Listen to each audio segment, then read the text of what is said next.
Olá, meu nome é Andressa Regina Absolotti dos Santos, eu componho a rede Lesbi e eu fui advogada que sustentou na arguição de descumprimento de preceito fundamental 457, em nome da única entidade da sociedade civil aceita como amicus curiae, a inconstitucionalidade da lei de Novo Gama que proibia a discussão da chamada ideologia de gênero no ambiente escolar. Eu estou aqui para trazer algumas informações sobre essa ação, tá? E também para falar um pouquinho de uma outra ação que não é tão conhecida como essa, mas que agora cada vez mais merece o destaque. Então, primeiramente, é importante a gente entender que a ADPF 457, essa que se julgou, ela fixou um precedente muito importante para nós. Que é qual? O precedente de que leis que impeçam, que proíbam, que realizem, portanto, uma censura prévia acerca da possibilidade de discussão de temas relacionados à diversidade humana no âmbito do gênero e da sexualidade são inconstitucionais, ou seja, não estão de acordo com o nosso ordenamento jurídico nacional, com a sociedade que a nossa Constituição Federal busca promover e trazer. Okay? É muito importante entender que essa ação ela não é um acontecimento isolado, né, nas discussões constitucionais. Por que eu digo isso? Assim como ela, existem uma série de outras ADPFs que visam impugnar leis muito semelhantes à de Novo Gama, né? Algumas que especificamente falam sobre ideologia de gênero e outras também relacionadas ao famoso escola sem partido de maneira geral, né? Porque a gente sabe que quando a gente fala desse tema, isso vai muito além de Novo Gama. A gente está falando de um movimento social amplo, né, relativamente amplo, que identifica na diversidade humana um risco, um perigo, né, e que vai buscar restringir os direitos das pessoas que ocupam essa diversidade de maneira geral, né?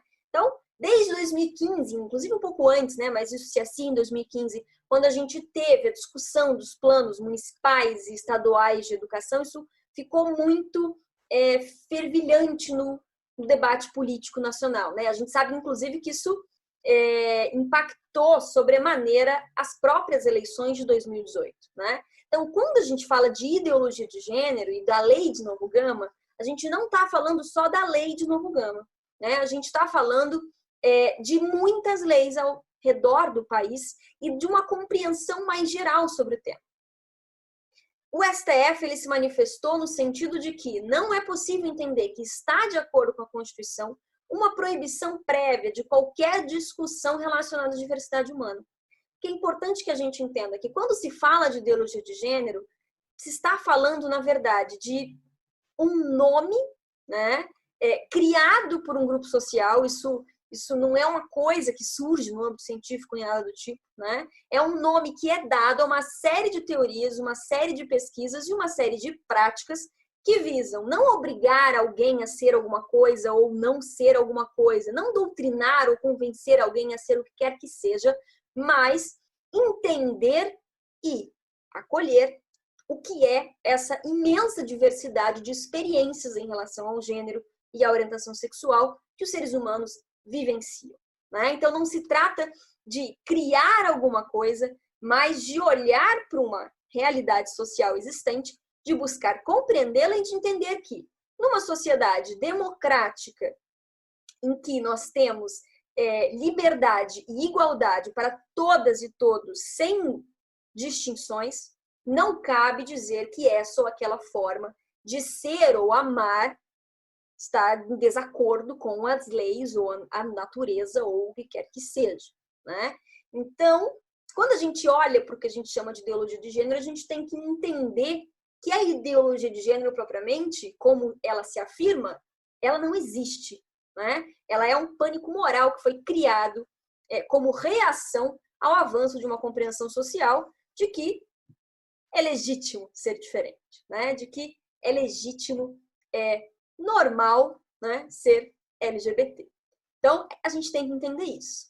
E aí o STF ele vai dizer o seguinte: não vamos aceitar uma censura prévia no ambiente escolar em relação a esses temas. O que está relacionado a dois aspectos aqui. primeiro, uma inconstitucionalidade que a gente entende como uma inconstitucionalidade formal, que é dizer o seguinte, não cabe aos municípios tratar esse assunto, certo? Mas, por outro lado, também, isso é muito relevante, o STF ele fixa um precedente nessa ação que é de inconstitucionalidade material, que é dizer, os princípios constitucionais, os direitos fundamentais garantidos na nossa Constituição Federal são colocados em colisão com as tentativas de extirpar do ambiente escolar discussões que promovem a diversidade humana e que, portanto, combatem a discriminação. Esse precedente é importante porque mesmo que a gente tivesse hoje, eventualmente, uma lei sendo aprovada no Congresso Nacional num sentido semelhante, essa lei já nasceria inconstitucional, tendo em vista a posição tomada pela STF. Para terminar esse vídeo, eu queria falar também de uma outra ação que nós temos tramitando no STF atualmente, que é a ação direta de inconstitucionalidade, a ADI 5668, ok? A ADI 5668 é sobre o Plano Nacional de Educação e vai procurar interpretar o Plano Nacional de Educação de forma conforme a Constituição, entendendo que se deve compreender que em suas diretrizes está incluída o combate à discriminação de gênero e orientação sexual, tendo em vista que nós estamos falando de um plano que vai buscar a realização de uma educação humanística e etc. E aí sim, se nós tivéssemos um julgamento favorável também dessa ADI, nós estaríamos falando não apenas da proibição, vamos dizer assim, do julgamento inconstitucional acerca da proibição de discutir projetos, mas de se entender que o Estado tem um compromisso concreto em realizar projetos que combatam a discriminação e possibilitem um ambiente escolar inclusivo para todas e todos, independentemente das suas experiências em relação a gênero e orientação sexual.